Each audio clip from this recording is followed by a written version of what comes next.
সুপ্রিয় দর্শক শ্রোতা, বিশ্ব যুব দক্ষতা দিবস উপলক্ষে পল্লী কর্ম সহায়ক ফাউন্ডেশনের আয়োজনে আমাদের আজকের বিশেষ অনুষ্ঠান তারুণ্যের দক্ষতা উন্নয়ন ও কর্মসংস্থানে আপনাদের সকলকে স্বাগত জানাচ্ছি।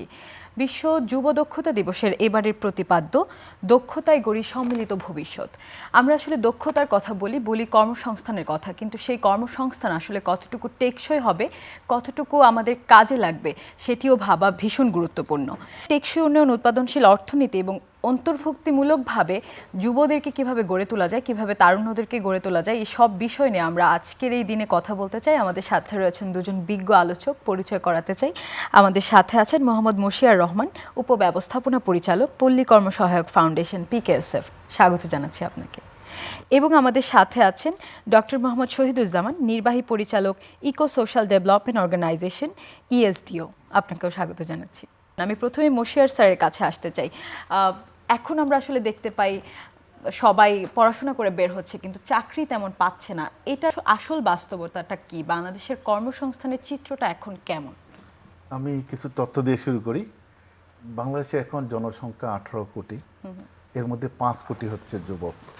এই যুবকদের মধ্যে অনেকে লেখাপড়া করে। আমরা যদি বলি যে চাকরির জন্য যারা রেডি, এটার পরিমাণ হচ্ছে 2,70,00,000 মতো।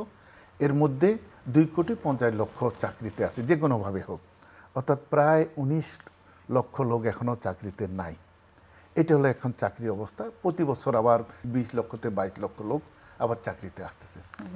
মূল সমস্যাটা হচ্ছে যে যারা আসতেছে তারা কি নিয়ে আসতেছে। আমাদের দেশে আমরা যদি আরেকটা হিসাব দেখি, যে আমাদের কলেজ, ইউনিভার্সিটির অনার্স ও মাস্টার্সে 45 লক্ষ ছেলেমেয়ে পড়ে। এর মধ্যে মাত্র 8% কারিগরি শিক্ষা, আর বাকি যারা আছে সবাই জেনারেল লাইনে। এটা ইউনিভার্সিটিতে আছে, কলেজগুলোতে আছে। এরা একটা সাবজেক্টের উপর লেখাপড়া করে আসতেছে, কিন্তু টেকনিক্যাল কোনো নো হাউ এদের নাই। এদেরকে নিয়ে আমরা কীভাবে আগাবো, এটাই এখন মূল সমস্যা। যে আমাদের যে সাধারণ লাইনের যে লেখাপড়া আছে, এদেরকে দক্ষ করতে, এদের সক্ষমতা বাড়াতে আমাদের আবারও একটা ট্রেনিং প্রোগ্রাম করতে হচ্ছে। অর্থাৎ আমাদের যে কারিকুলাম আছে লেখাপড়া, এইটা জব ওরিয়েন্টেড না। এটাই আমাদের মূল সমস্যা এখন। আমরা তাহলে এবার জনাব ডক্টর মোহাম্মদ শহীদুজ্জামানের কাছে শুনি। আমরা জানতে পারলাম যে শুধুমাত্র একাডেমিক যে পড়াশোনাটা আমরা করি সেটা আসলে কর্মক্ষেত্রে যথেষ্ট নয়, এবং প্রয়োজন ট্রেনিং টু এমপ্লয়মেন্ট প্যাথওয়ে। এটি করার জন্য আসলে পড়াশোনার পাশাপাশি প্রশিক্ষণ দেয়া, চাকরি দেয়া, উদ্যোক্তা হওয়ার কার্যকর পথটি কিভাবে আসলে আমরা তৈরি করতে পারি? আমি মশিউর ভাইয়ের সঙ্গে যুক্ত করে একটা উদাহরণ দিই, যে বাংলাদেশে উনি যে উপাত্ত উপস্থাপন করলেন, যে যেটা জব মার্কেটের জন্য যে ইয়ুথ গ্রুপটা ওয়েট করছে, এবং এদের বৃহত্তর অংশটাই কিন্তু যে প্রচলিত ধারা লেখাপড়া তার সাথে যুক্ত। কিন্তু ইন্টারেস্টিং হচ্ছে যে যারা কারিগরি শিক্ষার সঙ্গে যুক্ত হয়েছে তাদের কিন্তু বেকারত্বের সংখ্যা একেবারেই নেই। কোনো না কোনো প্রক্রিয়ার ভেতর দিয়ে তারা আসলে জব মার্কেটে হোক বা সেলফ এমপ্লয়মেন্টে হোক সেটি যুক্ত হতে পেরেছে। অর্থাৎ পাথওয়ে হচ্ছে এই, যে ইন্ডাস্ট্রির সঙ্গে সংযোগ রেখে আমাদের কারিগরি শিক্ষার ধারাকে আরও শক্তিশালী করতে হবে। এবং মনে রাখতে হবে যে আমরা যে এজ ডিভিডেন্টের কথা বলছি, যে 1/3 অফ দ্য পপুলেশন ইয়ুথ, তো তাদেরকে যদি মেইন স্ট্রিম ইকোনমিক অ্যাক্টিভিটিতে যুক্ত করা না যায়, তাহলে এই অপরচুনিটি আমরা হারাবো। প্রত্যাশার বিষয় হচ্ছে যে সরকার, এবং বিশেষত সরকারের একটি বিশেষায়িত প্রতিষ্ঠান PKSF সহ ESDOর মতো অনেকগুলো প্রতিষ্ঠান এখন এ ধরনের কর্মযজ্ঞের সাথে যুক্ত হয়েছে। এবং যেখানে ফর্মাল সেক্টরে যেমন নানা ধরনের কারিগরি প্রশিক্ষণ করা হচ্ছে, মনে রাখতে হবে যে এই প্রশিক্ষণের ক্যানভাসটিকে শুধু একটা লেন্স দিয়ে দেখলে হবে না। এটিকে ডিপেন্ড করে হচ্ছে জব মার্কেটটা কীরকম আছে, ফর্মাল মার্কেটে যেমন, ইনফর্মাল মার্কেটেও তেমন। তো ফলে এই দুটো মার্কেটের সঙ্গে মিলিয়ে, এবং যে ইয়ুথদেরকে আমরা এনগেজ করব, তাদের যে পরিমাণে সেই দক্ষতাতে পৌঁছানোর সুযোগ রয়েছে, এই জিনিসগুলোকে একত্রিত করে একটা পরিবর্তন সূচিত হয়েছে। এবং এই পাথওয়েতে কিন্তু পর্যায়ক্রমে এই তরুণদের যে কর্মদক্ষতার জন্য নানা উদ্যোগ, এবং সেই উদ্যোগগুলোকে যখন এমপ্লয়মেন্টের সাথে যারা জব দেবেন তাদের সাথে যুক্ত করা সম্ভব হচ্ছে, তখন কিন্তু এক ধরনের কর্মসংস্থানের পূর্বে যে গ্যাপ ছিল সেটি অনেকটাই পূর্ণ হয়ে এগিয়ে যাচ্ছে। এটি একটি অত্যন্ত ইতিবাচক বিষয়। সমন্বয় করাটাই এখানে তাহলে সমন্বয় করা খুবই জরুরি, এবং আরও বেশি দরকার হচ্ছে যে এক ধরনের কমপ্লিট ডাটাবেস তৈরি করা, যে কোন তরুণদের আসলে কর্মযজ্ঞে তারা যেন এমপ্লয়মেন্টে ডিসেন্ট জবের ক্ষেত্রেই হোক বা আপনার দেশের বাইরে যে ওভারসিজ জবের ক্ষেত্রেই হোক, সেই ডিমান্ডটার সঙ্গে বিবেচনা করে আমরা যেন আমাদের এই স্কিলগুলোকে, এই ট্রেনিং সেন্টারগুলোকে তৈরি করে ফেলতে পারি, তাহলে এটি আরও বেশি সুফল খুব অল্প সময়ের ভিতরে আমরা আনতে সক্ষম হব। অনেক ধন্যবাদ আপনাকে। আমরা এবার আবারও মশিউর রহমান স্যারের কাছে যাব। শ্রমবাজারে যখন আমরা যাই আমরা দেখতে পাই যে যারা নিয়োগ দিচ্ছেন তারা বলছেন যে আমরা দক্ষ লোক খুঁজে পাচ্ছি না কাজ দেওয়ার জন্য, আবার যারা প্রশিক্ষণ নিয়ে পড়াশোনা করে বসে আছেন তারা বলছেন যে আমরা নিয়োগপ্রাপ্ত হচ্ছি না। এই যে একটা মিসম্যাচ, এই চ্যালেঞ্জটাকে কিভাবে দূর করা যায়? আমরা এটাকে মিসম্যাচও বলতে পারি, আর একটা বলি যে স্কিল গ্যাপ। আসলে সমস্যাটা কোথায় হচ্ছে, আপনার যখন জেন লাইনে যারা লেখাপড়া করতেছে, এখনকার বাজার কিন্তু চেঞ্জ হয়ে গেছে। আপনি এখন সব কিছুতেই ডিজিটাল হয়ে গেছে। আপনি অ্যাকাউন্টসে লেখাপড়া করলো, ও একটা সফটওয়্যার ইউজ করতে পারে না, তো আপনি ওকে কীভাবে নেবেন? তার জন্য আমাদের অনেকগুলো সমস্যা হচ্ছে যে এখনকার মার্কেটগুলো দেখেন, আপনি ইলেকট্রিক্যাল ভেহিকেল এসেছে, রোবোটিক্স আসছে, আমরা ইকো ফার্মিং আসছে, সবগুলোর মানে যাদের দরকার লোক তাদের চাহিদাটা চেঞ্জ হয়ে গেছে। যার জন্য আমরা যারা জব দিবে তাদের সাথে বসা, তাদের চাহিদা অনুযায়ী ট্রেনিংগুলো আপডেট করা, এবং আমাদের যে কারিকুলাম আছে এটাও 2-3 বছর পর আপডেট করা, এবং এদের একটা লিস্ট করা যে এখনকার মার্কেট কোথায়, আর আমরা যারা লেখাপড়া করছি এদেরকে আবার কোথায় ট্রেন করতে হবে, কাউন্সিলিং করতে হবে, আমাদের একটা চেঞ্জিং আনতে হবে। মানে আগের সেই ট্রেডিশনাল লেখাপড়াতে আমাদের মনে চলবে না। আপনি দেখেন 1960 সাল থেকে চীন তাদের টোটাল লেখাপড়াটা টেকনিক্যাল বেস নিয়ে গেছে, কিন্তু আমরা এখনও জেনারেল লাইনে পড়ে আছি। এবং আমাদের 45 লাখের যে স্টুডেন্ট আছে তার 42 লক্ষই জেনারেল লাইন, মার্কেটিংয়ে সে পড়তেছে, কিন্তু সে মডার্ন মার্কেটিং যায় না, সে আগে এর সেই হিস্টোরিক্যাল বেল লেখাপড়া করতেছে। ইন্টার্নশিপ নাই, তারপরে এদেরকে জব প্লেসমেন্টের শুরু থেকেই প্রজেক্ট বেস কাজ দেওয়া নাই। এই চেঞ্জিংটা আনতে হবে, লেখাপড়া তো আনতে হবে প্রত্যেক জায়গায়, এবং প্রত্যেকেই কিন্তু আমরা দেখেন এখন এআই ইউজ পছন্দ হয়েছে, একটা বায়োডাটা লিখতে গেলে এআই ইউজ করতে হবে।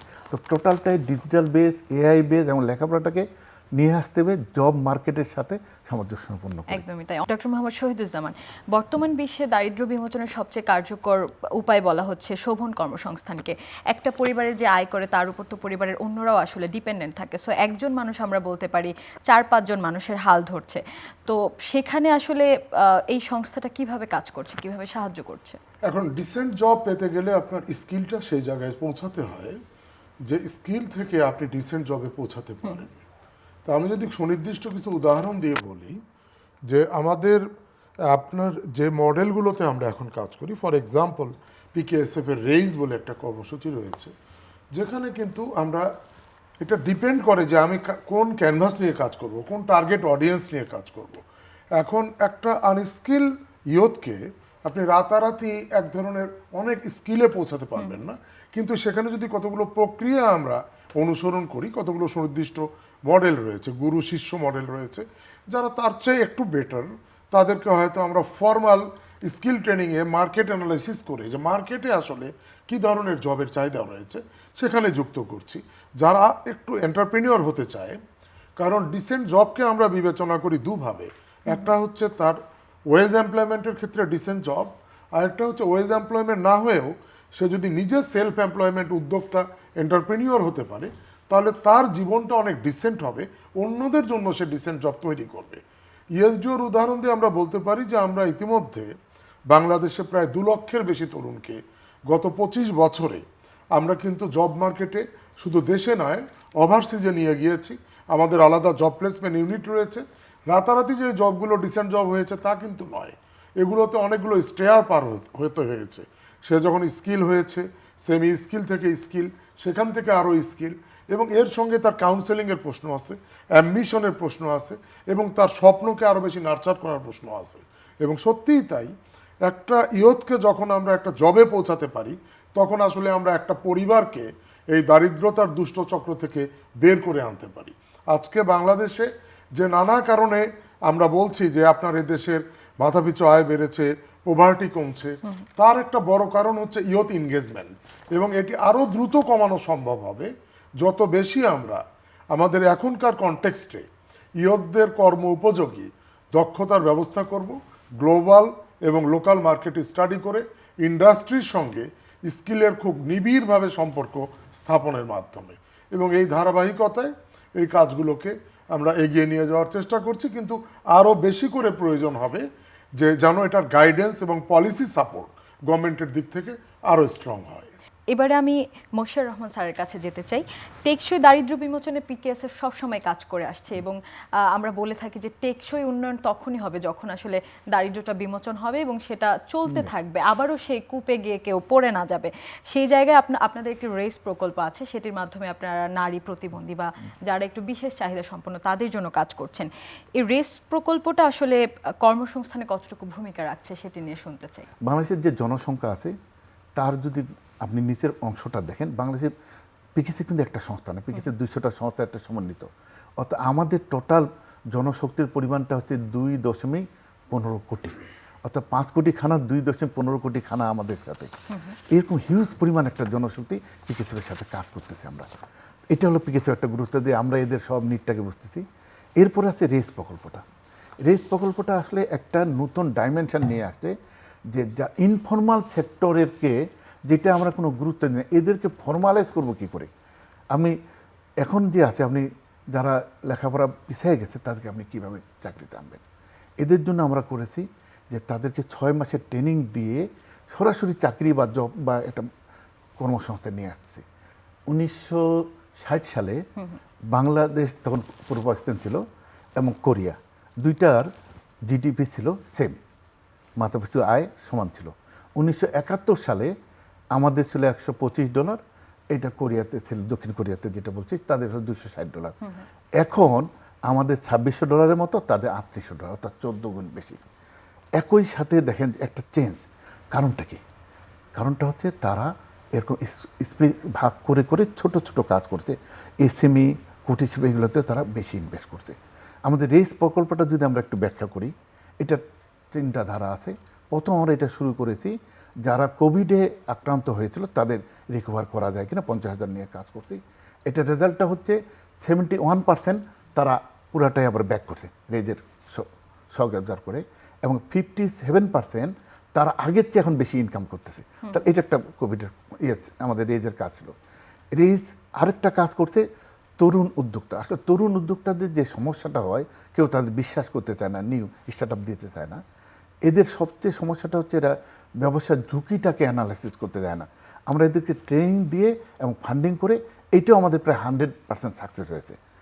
থার্ড হচ্ছে যেটা আমরা অস্তার সাগর জামান ভাই যেটা বললেন, এটার মজাটা হচ্ছে কি দেখেন, বাংলাদেশের যে জনসংখ্যা দেখেন ইন্টারমিডিয়েট পাস করলো তাদের একটা আমরা ট্রেনিং দিয়ে কিছু করতেছি, অনার্স করতে। যে ছেলেটা এসএসসি পর্যন্ত পড়লো ও কী করবে? এইটাকেই আপনি কোনো না কোনোভাবে জব মার্কেটে আনতে হবে। রেস প্রকল্প এই কাজটা করছে, তাদেরকে কোনো একজন ওস্তাদের কাছে রেখে 6 মাস হাতে কলমে ট্রেনিং দিয়ে তার সাথে সাথে জব। এবং আমাদের এখন রেজাল্টটা হচ্ছে আমরা টোটালি আমরা এটাতে করবো 1,03,000, তার মধ্যে আমরা অলরেডি 60,000 জনের ট্রেনিং কমপ্লিট করেছি এবং 90% ট্রেনিং কভার করছে। আমরা এখানে মেলা করি, 70% ডাইরেক্ট, পরে আবার মেলার মাধ্যমে। যদি আপনি বলি যে যারা লেখাপড়া কম, এদেরকে আপনি ওই কিছু নাইট গার্ড ছাড়া আর কোনো চিন্তা করতে পারবেন না, কিন্তু তাদেরকে ফর্মাল 6 মাস ট্রেনিং দিয়ে আমরা তার দক্ষতাকে এমন পর্যায়ে নিয়ে যাচ্ছি যে সে একটা জব পেয়ে যাচ্ছে। আরও মজার হচ্ছে 2 বছর পরে এদের কেউ এন্টারপ্রেনার হয়ে যাচ্ছে। অর্থাৎ যারা চাকরি করে এন্টারপ্রেনার হয় তাদের ফেলিওর হারটা খুবই কম। তা আমরা রেস প্রকল্প এভাবে নিয়ে আসি। এছাড়াও বিভিন্ন উপকূল থেকে আমরা প্রায় 30,000 ফ্যামিলিকে আমরা ধরে ধরে এই প্রোগ্রামগুলোর মধ্যে আনতেছি। আমার বিশ্বাস যে এই মডেলটা, যেটা কিন্তু ওয়ার্ল্ডেও একটা সুনাম করেছে, এবং আপনারা জানেন যে ওয়ার্ল্ড ব্যাংকের যে ভাইস প্রেসিডেন্ট অ্যাওয়ার্ডও পেয়েছে, যে আমাদের এখন 20,000 এরকম টেকনিক্যাল সেন্টার হয়েছে, যেগুলোকে আমরা লার্নিং সেন্টার বলছি। এরা যদি বছরে 10 জন করে শেখায়, তাহলে দেখেন 2 লক্ষ লোককে আমরা কর্মসংস্থানে আনতে পারবো যারা লেখাপড়ার দিকে পিছিয়ে আছে। বাংলাদেশে আরেকটা অদ্ভুত জিনিস, আপনি 3rd ডিভিশন দেবেন কিন্তু 3rd ডিভিশন কোনো চাকরি নেই, তাহলে এদের কী করবেন? তো এদের জন্যই এরকম একটা প্রসেস খুব ভালো কাজ করছে। একদম অসাধারণ আসলে রেস প্রকল্পটি। তাহলে একটি মানুষের যেন বঞ্চিত না হয় এবং সকলে যেন কাজের সুযোগ পায় সেটি নিশ্চিত করছে। অনেক ধন্যবাদ আপনাকে ডক্টর মোহাম্মদ শহীদুজ্জামান। চাকরি খোঁজা থেকে চাকরি সৃষ্টি, উদ্যোক্তা বিকাশ, ব্যবসার স্থায়িত্ব। আসলে একটা স্টুডেন্টও যখন পড়াশোনা করে তখনও তার মাথায় একটা চিন্তা থাকে যে আমি কিভাবে চাকরি পাবো বা কীভাবে আমার ফ্যামিলির হালটা ধরবো। সেই জায়গায় আসলে আপনার বাস্তব অভিজ্ঞতা থেকে কি উপদেশ দিতে চান? আচ্ছা, প্রথমত আপনার সঙ্গে আমার একটা ব্যক্তিগত অভিজ্ঞতা শেয়ার করি যে আমি ঢাকা বিশ্ববিদ্যালয়ে যখন পড়াশোনা শেষ করার আগেই ইএসডিওর যাত্রা আমি শুরু করেছিলাম আমরা। তো কখনো আমি জব সিক করিনি। তো তো এইটা এবং পিকেএসএফ শুরু থেকেই এই উৎসাহটা আমাকে দিয়েছে। তো আমরা মনে করি যে আমাদের তরুণদের ভিতরে কিন্তু কনভেনশনাল আইডিয়া অবশ্যই আছে, যে ছেলে মেয়েদের কেরিয়ারিস্ট যারা, তারা মনে করে যে আমার প্রথম চয়েস আমি হয়তো একটা বিসিএস করবো, যারা কম্পারেটিভলি প্রিভিলেজ এডুকেশনে বা হায়ার এডুকেশনে পড়ে। কিন্তু একটা শ্রেণীর আমাদের ইয়ত তৈরি হয়ে গেছে বাংলাদেশে, যারা বিশ্বাস করে যে তারা আসলে ভালো এন্টারপ্রেনিউর হতে চায়, এবং এই তরুণদেরকে যত বেশি সম্ভব আমরা পেট্রন করব, আমাদের সকলের জন্য তত বেশি সমৃদ্ধ বাংলাদেশ অপেক্ষা করছে। এখন এই কথাটি বলা যেভাবে সহজ, করার ক্ষেত্রে যে ধারাবাহিকতাগুলো সেটি হচ্ছে খুব ইম্পর্টেন্ট। যে আমি ক্যারিয়ার কাউন্সেলিং যখন করি, সেটি যে কোনো ধরনের ফর্মাল এডুকেশনাল ইনস্টিটিউশনেই হোক না কেন, আমি ক্যারিয়ার কাউন্সেলিংয়ে শুধু জবের কথা বলি কেন, আমি ক্যারিয়ার কাউন্সেলিংয়ে যেন এটা বিবেচনায় রাখি যে আমরা তাদের ভিতরে যারা উদ্যোক্তা হতে চায় তাদেরকে প্রথম থেকেই এই গাইডেন্সটা দেয়া, এই প্যাট্রনটা করা, এবং আমরা যে সমস্ত ফর্মাল স্কিল ট্রেনিংগুলো এখন করাচ্ছি তার পাশাপাশি এদেশে এখন দরকার হচ্ছে পূর্ণাঙ্গভাবে সারা দেশে নতুন উদ্যোক্তাদের এই ট্রেসিবিলিটি করে সেইটার জন্য আলাদা ইনস্টিটিউশন করা, এবং সেখানে তাদের কত ধরনের সাপোর্ট দরকার, তার ইনোভেশনের ক্ষেত্রে কী ধরনের সাপোর্ট দরকার, ফাইন্যান্সিংয়ের ক্ষেত্রে কী ধরনের সাপোর্ট দরকার, টেকনোলজির ক্ষেত্রে কী ধরনের সাপোর্ট দরকার, এগুলোকে ব্লেন্ডিং করে কম্বাইন করে একটা সেম পটের মধ্যে নিয়ে আমরা যদি তরুণদেরকে নিয়ে এগিয়ে যাই, তাহলে মশিয়ার ভাই যেমন সাউথ কোরিয়ার উদাহরণ দিলেন, পৃথিবীর সবগুলো দেশে যারা সফল হয়েছে আমরা ওই উদাহরণগুলো শুধু জবের ক্ষেত্রে যেন বিবেচনা না করি, সেগুলো সফল হওয়ার পেছনে, প্রত্যেকটা সফলতার পেছনে একজন করে তরুণ উদ্যোক্তার গল্প আছে, যারা আসলে হাজার হাজার তরুণকে পরিণত করেছে আরো বড় ধরনের উদ্যোক্তায় বা ডিসেন্ট জবে। আমাদের দেশে এই জায়গাটিতে এখন পর্যন্ত দৃশ্যমান তরুণ উদ্যোক্তাদের জন্য আলাদা ধরনের কোনো ব্যাকআপ ইনস্টিটিউশন তৈরি হয়নি। এটা হয়তো বিচ্ছিন্নভাবে হয়েছে, কিন্তু এটি এখন রাষ্ট্রের এই মুহূর্তেই যত তাড়াতাড়ি সম্ভব এটি করা যাবে, এই পরিবর্তনগুলো আমরা তত বেশি নিজেরা যেমন দেখতে পারবো, আজকের তরুণকে তত বেশি উৎসাহিত করতে পারবো। এবং মনে রাখতে হবে যে আমাদের তরুণরা নানা ক্ষেত্রে ইতিমধ্যে প্রমাণ করেছে যে তারা আসলে নানা ক্ষেত্রেই সক্ষম। অতএব এই তরুণদেরকে আমরা যেন সেই সুযোগের জায়গাগুলোকে আরো বেশি শক্তিশালী করি। একদমই তাই। হয়তো সুযোগটাই আসলে পাচ্ছেন না, সুযোগের ক্ষেত্রটা তৈরি হচ্ছে না। এবং মশিয়ার রহমান একটু আগে বলছিলেন যে চাকরির জন্য ঝুঁকি নিতে চায় না আসলে কর্মসংস্থানগুলো, এবং ইন্টার্ন করার জায়গাটা খুঁজে পাচ্ছে না। সেই জায়গায় আপনি যারা অলরেডি সফল তাদের উদ্দেশ্যে কি বলতে চান নতুনদেরকে সুযোগ দেওয়ার ক্ষেত্রে? তাদের উদ্দেশ্যে বলতে চাই, তারা যেভাবে সফল হয়েছে তাদের প্রত্যেকের তো একটা করে স্ট্রাগলিং এর গল্প আছে, এবং তাদের সফলতা যেভাবে হয়েছে এই তরুণরা তার চেয়েও বেশি সফল হবে। এই কারণেই সফল হবে যে তাদের সময়ে যে ধরনের সীমাবদ্ধতা ছিল, ভৌত অবকাঠামোর ক্ষেত্রে হোক, কারিগরি জ্ঞানের ক্ষেত্রে হোক, এবং টেকনোলজির সঙ্গে যুক্ততার ক্ষেত্রে হোক, তার অনেকগুলো কিন্তু এখন পরিবর্তিত হয়েছে। আজ থেকে 20-30 বছর আগে ইন্টারনেট ছিল না, চাইলেই আমরা অনেক তথ্য সহজে পেতাম না। তাতে আজকের যারা সফল হয়েছেন তারা এই তরুণদেরকে যেন যত বেশি সম্ভব যুক্ত করেন, তাতে তাদেরও মঙ্গল নিহিত। এটা শুধু তরুণদের নয়, কারণ সবগুলো একত্রিত হলেই তো সবাই সমৃদ্ধ হব আমরা। একদমই তাই, এবং সকলকে নিয়ে সেই প্রত্যয়ে এগিয়ে যাব আমরা। অনেক ধন্যবাদ ডক্টর মোহাম্মদ শহীদুজ্জামান আপনাকে। আয়োজনের শেষ পর্যায়ে চলে এসেছি। মশিয়ার রহমান স্যারের কাছে শুনতে চাই, বিশ্ব যুব দক্ষতা দিবসের মূল ভাবনার সাথে পিকেএসএফ এর দর্শনটা কতটুকু যায়, এবং আরও একটি প্রশ্ন আছে, এখনকার যে আমাদের তরুণদের অবস্থা সেটাকে আপনি কতটুকু সম্ভাবনাময় হিসেবে দেখেন, এবং বিদেশে বা অন্যান্য দেশে তারা কতটুকু কাজ করতে পারে, এবং সে পারার ক্ষেত্রটাকে আরও প্রসারিত করতে কি করা প্রয়োজন? পল্লী কর্ম সহায়ক ফাউন্ডেশন, পিকেএসএফের নামটার মধ্যেই কর্মে সহায়তা করার মূল দর্শনটা দেওয়া আছে। আপনি জানেন যে আমরা 2025 থেকে 2030 সালে যে স্টেজ প্ল্যানিং করছেন তার 3টা পিলার। তার একটা হচ্ছে ডিসেন্ট ওয়ার্ক, সেকেন্ডটা হচ্ছে ক্যাপাসিটি এনহ্যান্সমেন্ট এবং রিস্ক মিটিগেশন সার্ভিস। অর্থাৎ এই 3টাকে বেস করে আমরা টোটাল প্রোগ্রামটাকে সাজাচ্ছি। আমাদের এখনকার যারা যুব আছে তারা একটা ব্যবসায় যাবে, কী নিয়ে যাবে, তার ট্রেনিং দিলাম, তারপর তাকে লোন দেবেন। লোন দিলে কি হবে, লোনের পুরাটা ফেরত দেওয়ার দায়িত্ব তার, যে দিচ্ছে তার কোনো দায়িত্ব নাই, সে কেন ঝুঁকি নেবে? তাহলে এই ঝুঁকি মোকাবেলা করার জন্য নিশ্চয়ই একটা পদ্ধতি থাকা উচিত। কোরিয়াতে কি করছে, তারা ক্রেডিট গ্যারান্টি ফান্ড বলে করছে। কোনো একজন যদি ব্যবসা করতে যায়, সরকার ওখানে জমা দেবে, তাকে অ্যাসেস করবে, সরকার বলে দেবে যে একে লোন দাও, যদি ফেল করে আমি দেবো। এরকম একটা মেকানিজমে চলে যাওয়া উচিত। এবং এটা কে করবে? সরকার করবে, পিকেএসএফ করবে, সংস্থারা করবে, এবং যে চাচ্ছে সেই করবে। এরকম একটা যদি কাঠামোতে নিয়ে আসা যায়, আমার মনে হয় যে আমাদের একটা বড় চেঞ্জ আসবে। শুধু আমার বলি, আমাদের যে এসএমই অ্যান্ড স্মল এন্টারপ্রেনারগুলো আছে, এটা 50% এখন ইকোনমিতে, জিডিপির 50% লোক জড়িত, কিন্তু 25% জিডিপিতে কন্ট্রিবিউট করে, অর্থাৎ লেস করতেছে। অন্যান্য দেশে এটা 80-90% পর্যন্ত। আমরা যদি এরকম ছোট ছোট ইন্ডাস্ট্রি তৈরি করতে পারি যে 1জন 5জনকে কর্মসংস্থান করতে পারবে, তাহলে একটা ব্যাপক জনসংখ্যাকে আমরা নিয়ে আসতে পারবো। এর বাইরে আছে বাইরের মার্কেট। বাইরের মার্কেটের মধ্যে একটা মূল সমস্যা হচ্ছে ল্যাঙ্গুয়েজ ব্যারিয়ার। আমরা কিন্তু ছোটবেলা থেকে ইংলিশ শিখতেছি, কিন্তু ইংলিশ শিখতেইছি, বলতে পারছি না। তাহলে কমপক্ষে 2-3টা ল্যাঙ্গুয়েজ নিজ থেকে পড়াশোনা দিয়ে সেই কাহাকে বলে ওই ফর্মুলা না পড়ায় ল্যাঙ্গুয়েজ কীভাবে শিখবে, লেখাপড়া করবে, তার এই টোটালটা করে এখন বাইরে কেয়ার গিভার খুব চাচ্ছে।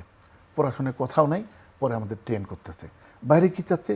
বাইরে ওরা চাচ্ছে যে অ্যাকাউন্টেন্ট চাচ্ছে উইথ ডিজিটাল, যারা অর্থাৎ কোনো সফটওয়্যার মেনটেন করতে পারে, আমরা দিতে পারছি না। আমরা লো লেভেল লেবার পাঠাচ্ছি। তা আমাদের যারা পাঠাবো এদেরকে আরও স্কিল করে পাঠাইতে পারি। এবং সর্বোপরি বাংলাদেশের একটা লেবার মার্কেট যেটা আছে, এটাকে সার্চ করে যদি আমরা ছোট ছোট করে এরকম শুধু উদ্যোক্তা তৈরি করতে পারি, আমার মনে হয় যে 20 লাখ কোনো সমস্যা না। বিকজ কদিন আগে আমরা একটা সিদ্ধান্তের দিকে যাচ্ছি, আমরা একটা স্কলারশিপ চালু করছি। এইটাকে আমরা কনভার্ট করতেছি এখন স্কলারশিপ কাম লোন, অর্থাৎ একটা লোক যদি টেকনিক্যাল ক্ষেত্রেও কোনো জ্ঞান নিতে চায়, দক্ষতা অনুযায়ী, তাকে আমরা একটা লোন দেব। এই লোনটা এমন হবে যে সে তার ইন্টারেস্ট থাকবে, কিন্তু আমরা ওইটাকে তাকে আবার ভর্তুকি দেবো। এবং আরেকটা হচ্ছে, যদি আপনি এন্টারপ্রেনার ডেভেলপ করতে চান, তা আপনাকে বর্তমানে যে মাইক্রো ফাইন্যান্সের যে লোনটা আছে, এটাকে চেঞ্জ করতে হবে, এটাকে ব্ল্যান্ডিং ফাইন্যান্সে আনতে হবে। এর সাথে আপনি কিছু গ্র্যান্ট দিবেন, কিছু ট্রেনিং দিবেন, কিছু শর্ট টার্ম লোন দিবেন, লং টার্ম দিবেন, এবং বিমা কাভার করে দিবেন। আমি বিমা বলছি না, ঝুঁকি কাভার করে দেবেন। এরকম যখন দিবেন, তখন মানুষ বড় বড় ঝুঁকি নেবে, নতুন নতুন আইডিয়া আসবে।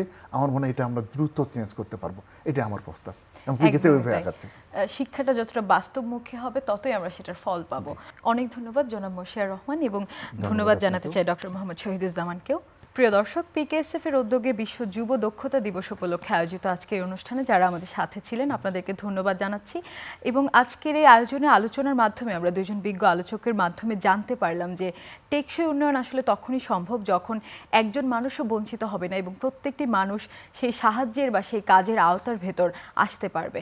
আমাদের আজকে প্রত্যাশা, সকল মানুষকে নিয়ে আমরা যেন এগিয়ে যেতে পারি, একটি সুন্দর দেশ গড়তে পারি, এবং এই দেশে যেন বেকারত্ব দূর হয়, একটি মানুষও কর্মসংস্থানের বাইরে না থাকে, সকলে কাজ করতে পারে নিজের জন্য, নিজের পরিবারের জন্য এবং দেশের সবার জন্য। আপনাদের সকলের সুস্থতা ও মঙ্গল কামনা করে আজকের মতো বিদায় নিচ্ছি।